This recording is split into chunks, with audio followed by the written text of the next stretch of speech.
उसमें सर्वाधिक मतदान का रिकॉर्ड घाटशिला ने कायम किया। वोटिंग होती है शहरी इलाकों में और ग्रामीण इलाकों में वोटिंग ज्यादा होता है और संसाधन जिस प्रकार से भाजपा द्वारा वहां पर खर्च किया गया वह अभूतपूर्व रहा। महागठबंधन सरकार बनाने में यदि किसी प्रकार से विफल रही तो उसके जिम्मेवार वो खुद होंगे। केंद्र सरकार दावा करता है कि परिंदा भी पर नहीं मार पाएगा। इस तादाद में पुलवामा में विस्फोटक आया।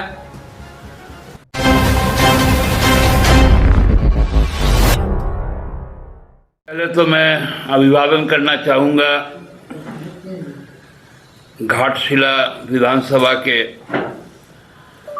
प्रबुद्ध मतदाता मंडल को, जो इतनी बड़ी संख्या में लोगों ने उपचुनाव में सामने आकर अपना जनादेश दिया, अपना फैसला सुनाया।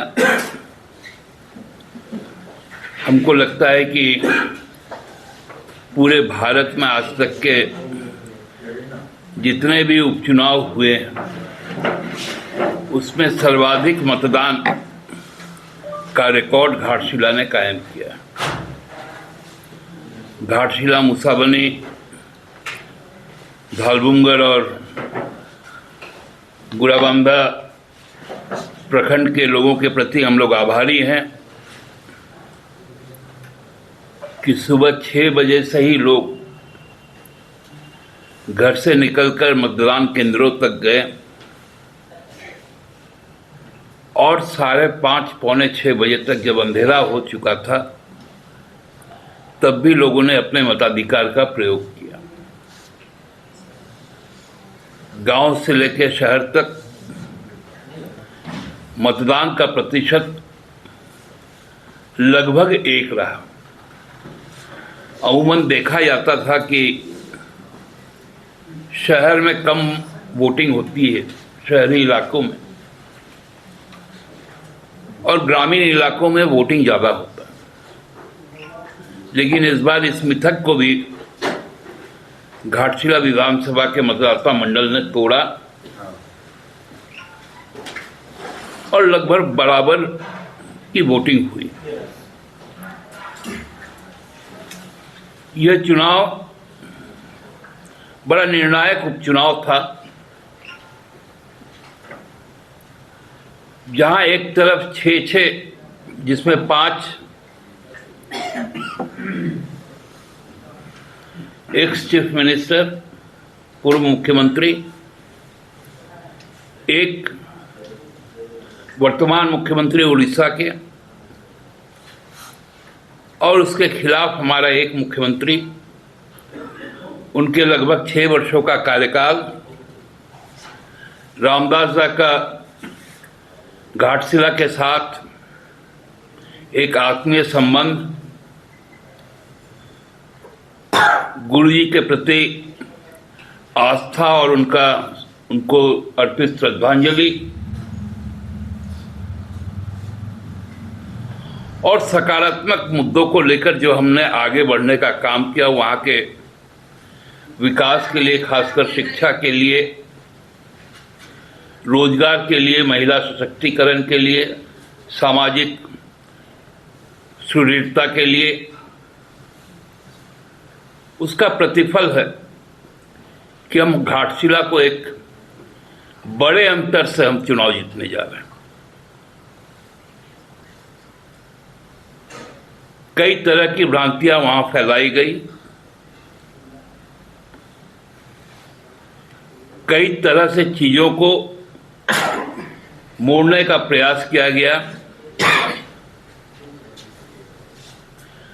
भाजपा द्वारा अनर्गल बातें कही गई,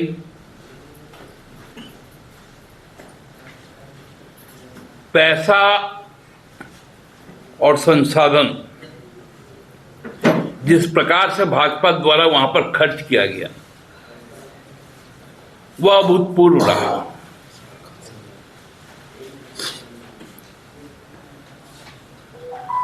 मतलब एटीएम में भी जाने से लोगों को अपना पहले कार्ड पंच करना पड़ता है, फिर पिन नंबर दबाना पड़ता है,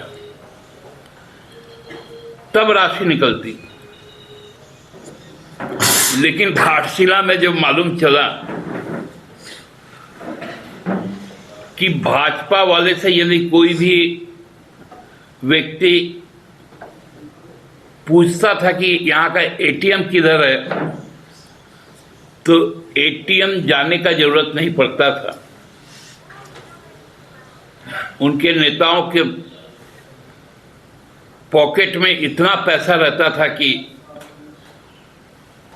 उसके हाथ में वहीं पर दे दिया जाता था। लेकिन जहां लोकतंत्र सुरक्षित है, जहां इस देश के आम जनों की चेतना जागृत है, वहां पैसा काम नहीं देता है, वहां प्यार, वहां प्रतिबद्धता काम देता है। मैंने आपके बोलने से हम लोग अब तय करेंगे अपने कार्यक्रम। नहीं, आपने कहा था, हमने कहा था चुनाव के बाद ना, चुनाव की प्रक्रिया समाप्त होती है, नतीजे के घोषणा के बाद जब उसकी अधिसूचना जारी हो जाती है भारतीय गजट में, राजपत्र में सब निर्णय आ जाने दीजिए, उसके बाद बिहार एग्जिट पोल जो चल रहा है, बिहार उसमें क्या है? देखिए, बिहार का जो एग्जिट पोल चल रहा है उसमें मुझे बहुत विश्वसनीय नहीं लग रहा है, क्योंकि किसी ने भी वोट का आंकड़ा नहीं दिया, सीटें दी। लेकिन हम समझते हैं यदि कहीं पर भी महागठबंधन सरकार बनाने में यदि किसी प्रकार से विफल रही, तो उसके जिम्मेवार वो खुद होंगे। क्योंकि कांग्रेस ने यही गलती छत्तीसगढ़ में की थी जो कांग्रेस और राजद ने बिहार में की। यदि हम उनके साथ रहते तो और बेहतर तरीके से हम ये सुनिश्चित करते कि बिहार में बदलाव होता। लेकिन ये दुर्भाग्यजनक स्थिति कांग्रेस और राजद ने ली है निर्णय। इसके पूर्व में भी छत्तीसगढ़ में इस तरह के निर्णय लिए गए कि हमसे सटा हुआ राज्य है, जहाँ बृहत झारखंड राज्य के तहत वहाँ के 3 जिले में हमारा संगठन कार्यरत है, वहाँ की जो जनजातियाँ हैं वही जनजातियाँ हमारे यहाँ पर भी है, हमारे साथ वहाँ का एक रिश्ता भी एक अलग है। तो ये पॉलिटिकल पार्टियां कई समय अपने स्ट्रेटेजी बनाने में गलती कर देती हैं और वो गलती का खामियाजा अगले 5 साल तक भुगतना पड़ता है। यही एक दुर्भाग्यजनक स्थिति थी। खैर, अब वो स्थितियां भी बदल गई हैं और आगे देखते हैं हम लोग 14 के बाद। तो दिल्ली में जो ब्लास्ट हुआ उस पर क्या मतलब किनकी चूक थी? पहलगांव में जो घटना घटी उसमें किसकी चूक थी, इसकी जांच हुई। उसके पहले पुलवामा में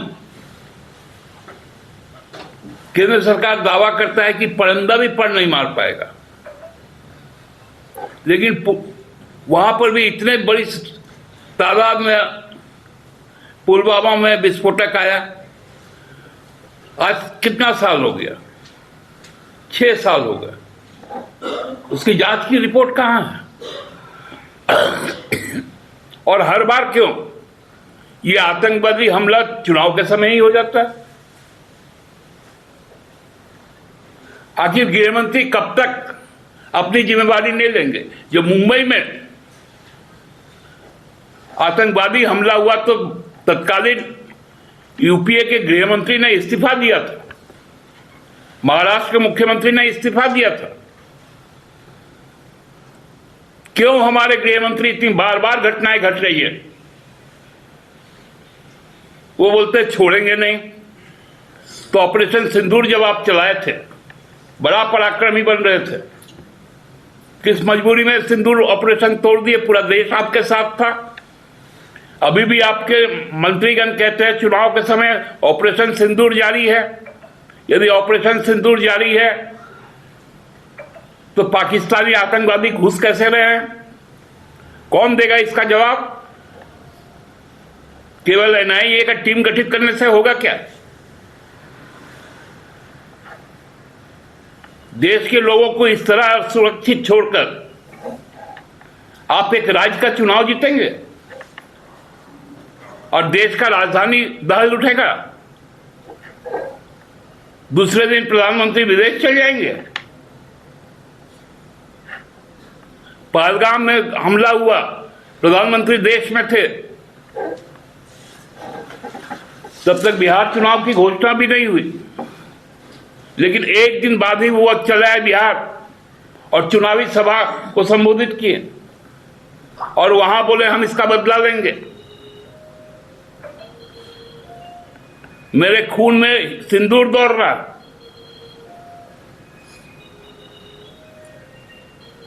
हमको लगता है कि देश ने एक बहुत कमजोर सरकार को चुन लिया है और इसलिए आज हम लोग हर व्यक्ति हर वक्त आतंक के साए में जी रहे हैं और कभी भी कहीं पर भी यदि इसी तरह की व्यवस्था केंद्र सरकार की रही तो हर शहर असुरक्षित है। भाजपा वाला एटीएम का काम कर रहे हैं। हमारा कौन आदमी जो वहां का मतदाता नहीं है? अरे पूरा झारखंड हमारा है। हमको बाहर से लोग थोड़ी बुलाना पड़ता है।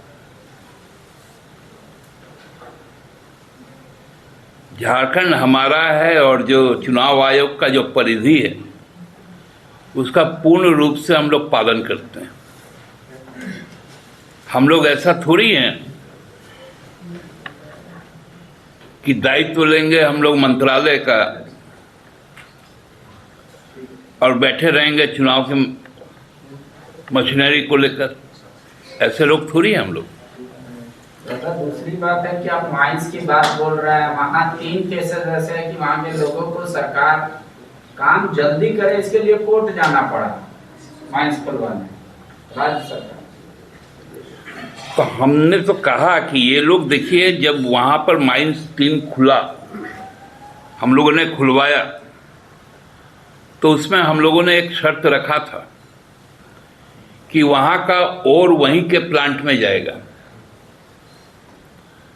लेकिन सच्चाई है कि वहां का जो प्रोडक्ट है, वहां का जो ओर है, जो प्रोडक्शन है, वो गुजरात भेजा जा रहा है,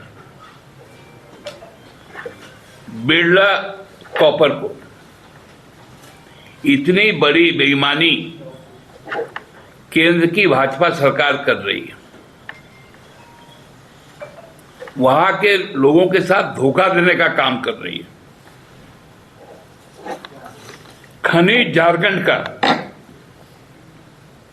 और वो परिष्कृत हो रहा है। जहां पर फैक्ट्री लगा हुआ है वर्ल्ड क्लास फैक्ट्री है, जो ब्रिटिश काल में बना था आईसीसी, बाद में एचसीएल हुआ।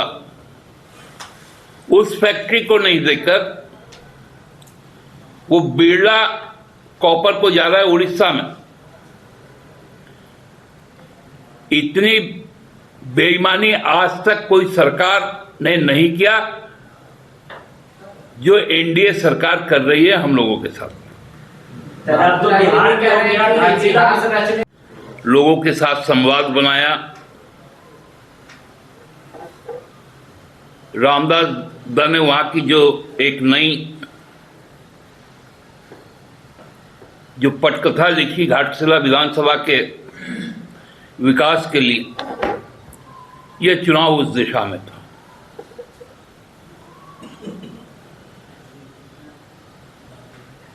बहुत सारे नेता यहां से गए थे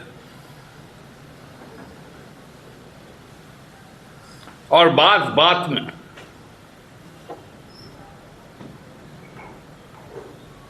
लोगों को भ्रमित कर रहे थे।